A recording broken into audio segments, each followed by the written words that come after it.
So welcome. This presentation about Magento Management. Anybody of you is familiar here with that product. This will be mostly from a technical perspective. We'll be looking at different parts of the project and how to interact with it. So firstly, myself, I'm Felix. I've been working on the project since 2013, at the beginning of it, and I have the role of architect on the project. So let's look a bit about what we're about to talk about in this presentation. So there's 4 more points that we want to talk about. It will be roughly an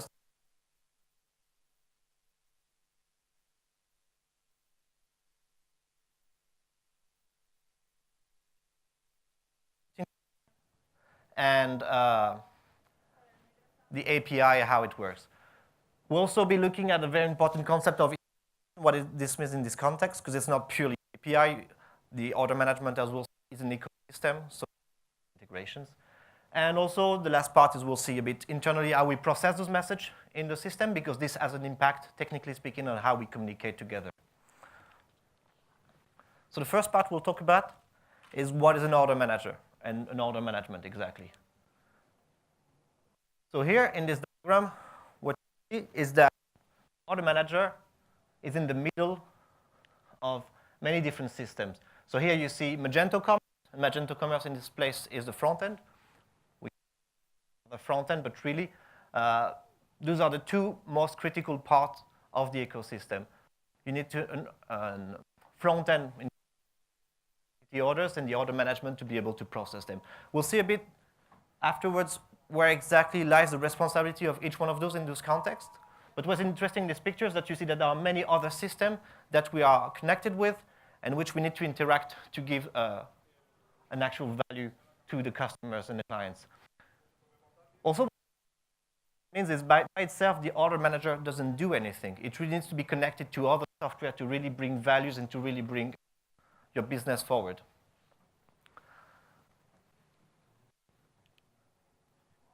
Sorry. There we go. So let's look a bit about where lies the responsibility between management and what we will view of the order management. The front end is actually to lead the visitor to the checkout page so he can make a purchase. That's where we see the boundaries with the order management, because we will be receiving directly your orders and we will be processing them. And from now on, we'll take care of everything. So talking about back order, sourcing, shipment, return, refund. By sourcing, I don't know if everybody is familiar with the terms, we actually means choosing the perfect location for the fulfillment of the product. Because this type of solution makes a lot of sense when you have different fulfillment places, maybe warehouses, fulfillment centers, brick and mortar stores, or any place where you can actually send a parcel from.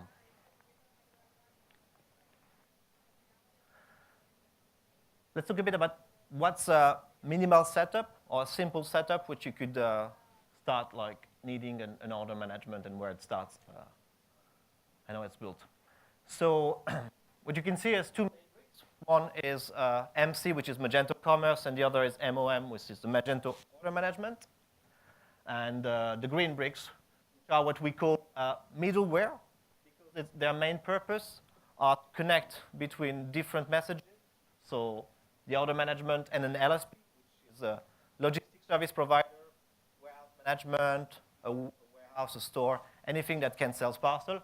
And by example, the other one would be a payment provider, by example, PayPal or Braintree, Ingenico, or any other kind of a connection. So during this setup, what you see, technically speaking, is that you have 4 different players. One is the order management.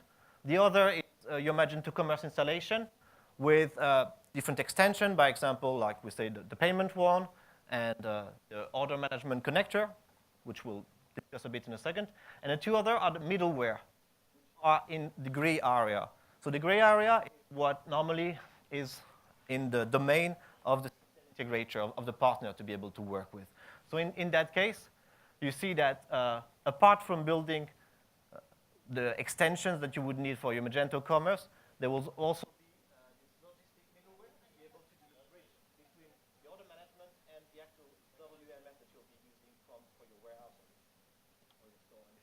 And also, the payment middleware, for which we provide an implementation, which might do, if you decide to do payment with us, to actually have the bridge for messaging.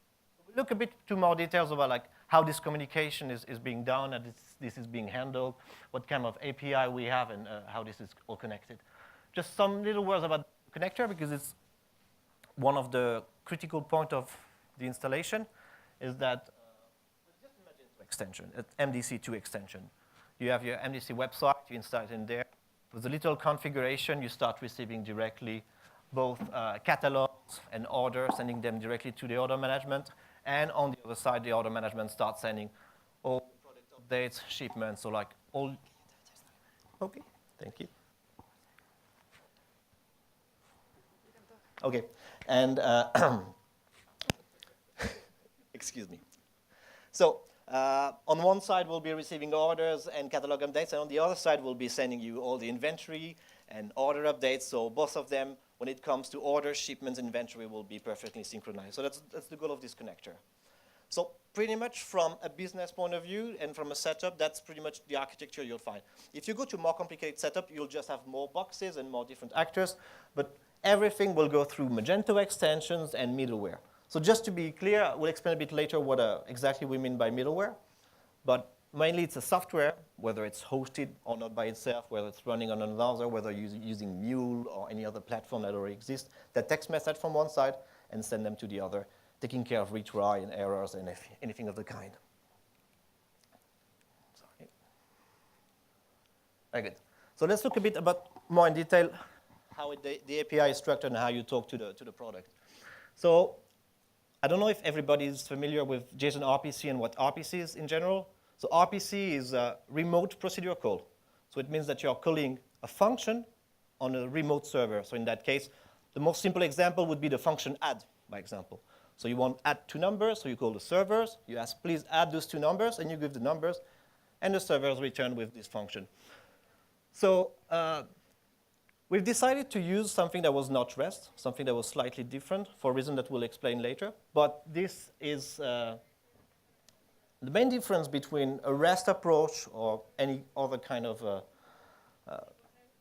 strategic that's based on the URL is that there's only one endpoint. So you send all your messages to one endpoint. So this gives us the possibility to be able to have some logic there, replacing where we want to route the messages, where we want to do all this kind of routing strategy and replacement extensibility. The second point of the API is that we're using OAuth for communicating. So it's pretty straightforward. You send a secret, you send a name, we give you a token, it's valid for so long, and you can use it for. So we'll look a bit about detail how we use it.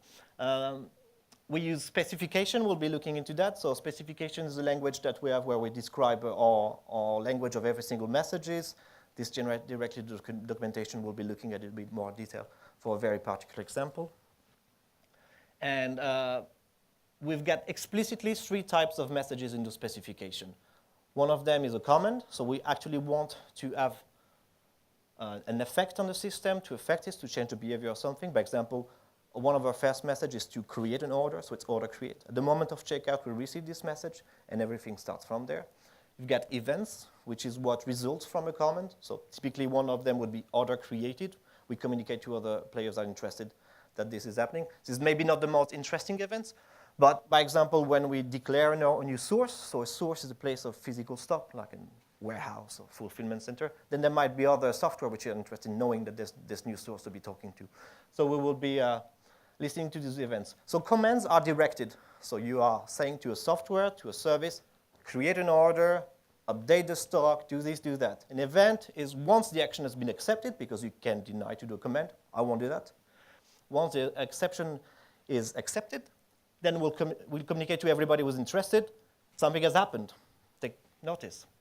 And the last one is the query, which is just, please, what's the stock of that SKU in that source, by example. So you can ask status of orders, you can ask status of shipments of many entities that we have, but they're directly also to one service, which is normally the point of truth for that information.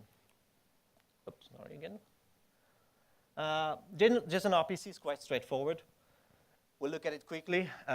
It's JSON, and it's RPC. So what you see is JSON. The RPC is the method part, which is here.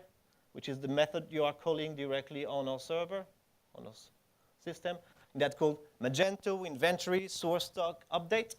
You will find out that any service that we have is in 4 parts. It always starts by Magento because we are Magento. Inventory, that would be the domain that is affected directly by this service. And the third part is the very important part. That's what we call the contract. So the contract is a group of different commands and events that makes you or not implement something. So let's say that you are a warehouse. So if you're a warehouse, what you will be doing, you'll be receiving shipment requests, please send this, and you'll be saying, I have shipped this, or I cannot ship this.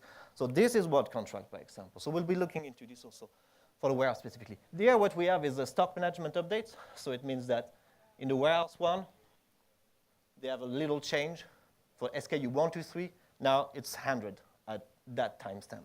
So we'll be processing that information. We'll be saying, hey, now this source has that much stock.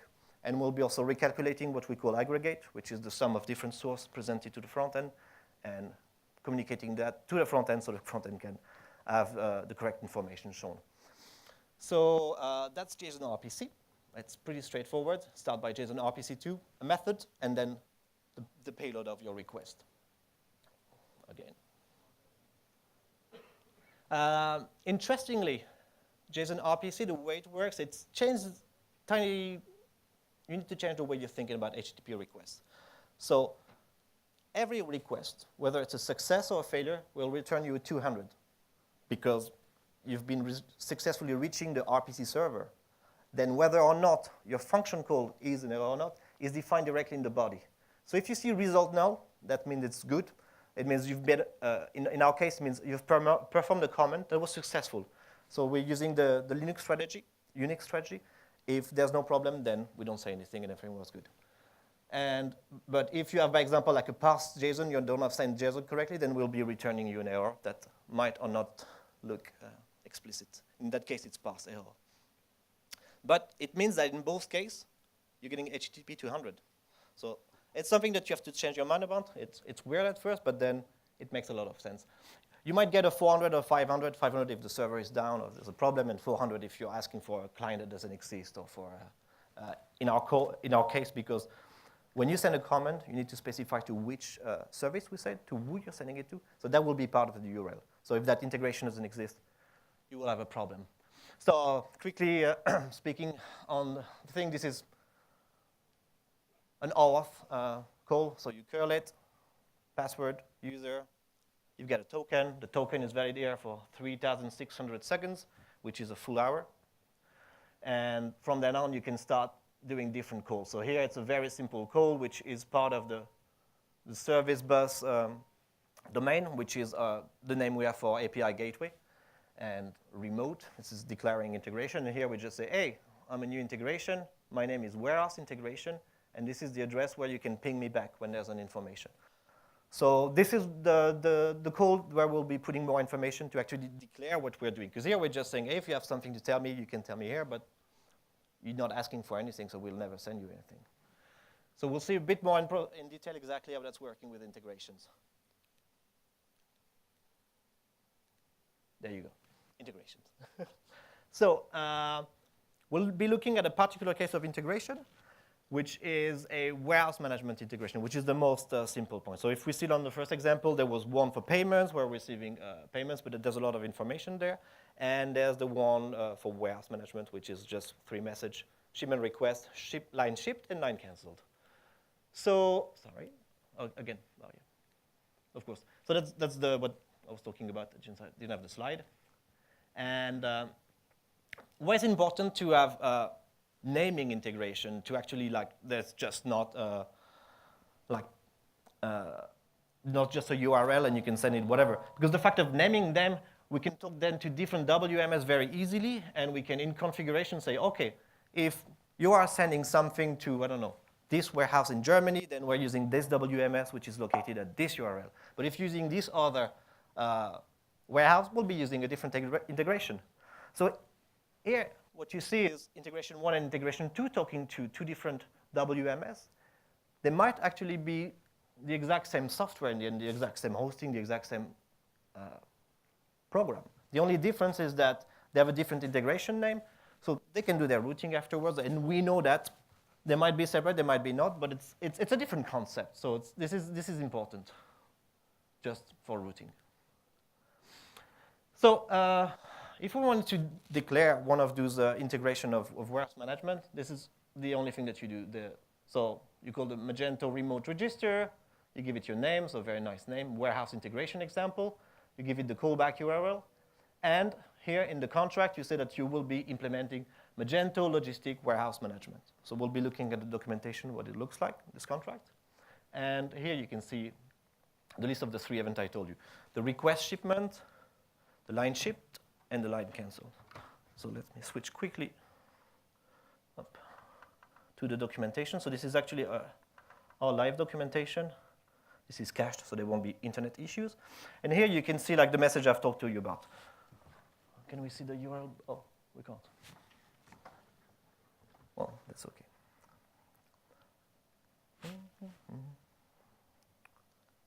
Okay, doesn't matter too much. Can we not see it? Oh, excuse me. Very good. Now we can see it.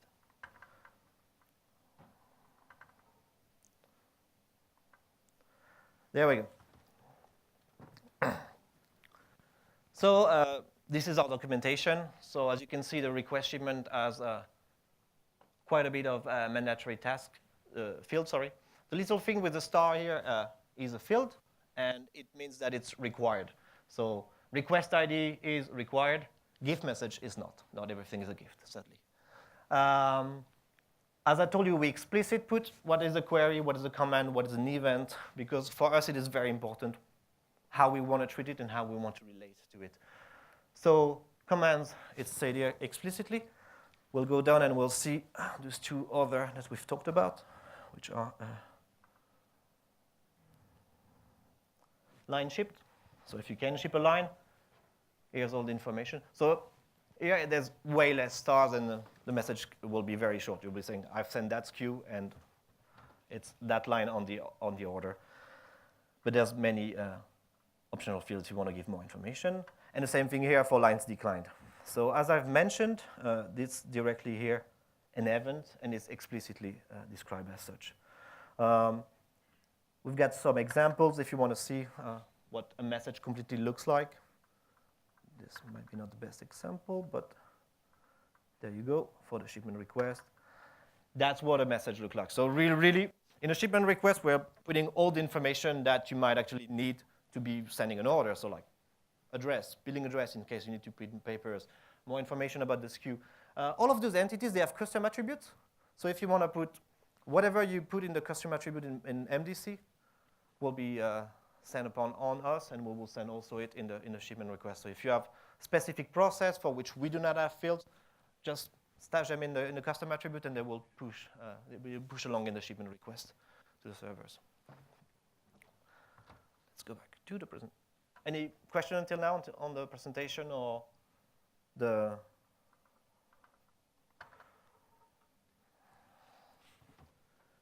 So now we've registered our integration. Very good. So now what actually happens is that every time we want to send an order or something happens, then the order management will send you a request shipment. So I've done a bunch of line on the other side between integration TWMS1 and WSMS1, but really it's up to you to decide exactly how you want to implement that.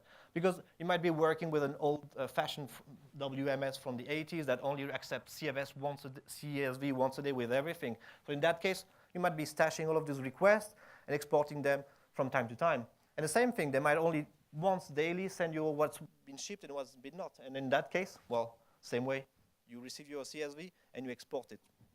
It's still working. Very good. So the good thing working that way is that it's also very easy to test this kind of integration because it's just a tiny program that the only thing it does is takes one input and takes the other input. So if you decide to use whatever commercial solution or your own solution, you will be able to test those and make sure that they're working. Very good. So now, through the looking glass. So in that part, what I will explain is that we've got commands, we've got events, and we've got queries. They're handled differently in the system, and this might have an impact on the way you want to be using them, because if typically, I don't know, you're pick, and you're sending us orders, so creating an order is a command. And if you want to get the answer that we are accepting your order creation, this is a synchronous process. You might actually want not to wait for the answer and directly send us a load of orders to be good as fast as possible. So that's why exactly we'll see exactly how we are going to process. So in those schemas, we will see the world as 3 parts. On the top is middleware as far as the outside world. At the bottom is the application layer, the application logic, all of the services that we have. And in the middle is the API gateway. So API gateway is made by 2 parts. One is a very thin layers, just receiving the message, processing, basic JSON validation, and a queuing system where we stash your messages in case you don't want to be processing them right now. So by the way, this is explicit. You have the control to decide whether you want to have an answer directly, because it's an important message for you, typically canceling an order. You want to know the answer right now. You don't want to wait. But creating an order, most of the time, you might get a high load and you want to be sending them as fast as possible and to have strain on your system. So this is what will happen. This is an asynchronous command. So what will happen is that you will send the order to us, we will receive it, and we will return you one of those result nulls saying, hey, we've got your message, now we're going to process it. So this order will be queued, and at some point, we will process it directly in the system. So here, we'll talk about that later. In case that there's an issue with the order, because it's still a command, we still can reject it. What happens is that we have a special channel on which you can receive message for which there was a problem. So because you get null for everything, so everything went fine, you will be receiving directly exception in case you should be interested, because those are orders. So you will be receiving directly the message and you'll be able to process them. Internally, we've got a retry queue, which might be used for different things. There are some commands which are like retryable and some are not. So typically, there are cases for which it's okay to reject an order. By example, we have already the order with the exact same number. And there are, we might have internal issues, by example. So that retry queue is what makes the difference between we are not going to retry this order because this is a business error. You cannot send us twice the order with the same number. And, oh, we have a load on the servers or whatnot, and we'll be retrying until this is processed. So that's the good point of having this directly, is that when you send us something and you receive your null, it means the order will get processed unless you receive an error message, which is a business exception in that case. Events. So events, it's a bit the same thing as the command, because events are only created by command. So in that case, we'll be creating a shipment here. That shipment will be going to the queue because we do it asynchronously, by example. And then once this is done, we'll be triggering a lot of events. So events are broadcasted. So it means that if you're interested in events and you say that in your register call, subscribe to this event, then you will be receiving a copy. Everybody that has subscribed to an event will receive a copy at some point. If you're not available because there's downtime or anything, the retry queue will be there, and for 48 hours, we'll be sending you the message over and over until you acknowledge its reception. So it's actually quite powerful because you have almost impossible to lose a message, to not receive a message in those 48 hours of retry. And so this is working very well even for decentralized system and in case you have downtime or anything. A query. So the query is the most basic one because there's no way to put in a queue. It's from the outside directly to the system, and we go back to it. So this is what happens if you do also a command that is not that is a synchronous command. You will hit directly the servers, and you get your answer in time. So this is also what we use internally when we're building our logic, because the way the application is set up is that it's a bit separating all the different parts of the application into different services. So we are working on a sourcing separated service, on inventory service. And all of these services, they are communicating with the rest of the application through messages. So there's 2 goals for that. First, to have a simple architecture, so it's easy to work with. And the other goal is that if somebody is interested of working with those messages, in hearing those messages, in maybe overriding some of those messages through the framework that we've proposed, this will be possible. So by example, if you would be interested in grabbing the sourcing request and then doing some process on your side, and then pass it along, this will be possible. So this is why, like, this is not something that we also only give to the outside world. This is the framework that we use internally to be creating. And the idea for that is that we want to be adhering as close as possible to the extensibility ideas that Magento has always had been. So like, being a SaaS solution, it's a bit different than you have the code and you can do whatever you want. So we need to provide tools for you to be able to extend the platform that we have. So there's custom attributes and there's registration. So following this framework, you can actually create your own message and send them directly through application. That might be an interesting thing to you in that case. Now, roughly, the technology stack that we're using, in case you're interested, this is, most of the application has been written in PHP. We have some components that are written in Golang, which is extremely fast for everything that's network, that's routing, and that's needs a lot of high processing, because when you reach a certain level, PHP is not so good at parallelizing. You can't do that everything. You don't have threads, so very simple. We have got some part in Java also, which is more like a bit the bigger application that we write, and those are a bunch of different logos of all the different database and things that we've been using. So roughly, this is pretty much it for the overview of how the platform is behaving, how you can communicate with it, JSONRPC, the specification. I invite anybody that's interested in the subject quickly to check the web page I shared before, the OMS Dev Docs. There you should find enough information to continue your quest for knowledge. Any questions? Any remarks? Was it clear? If that's the case, thank you very much for coming. It was a pleasure.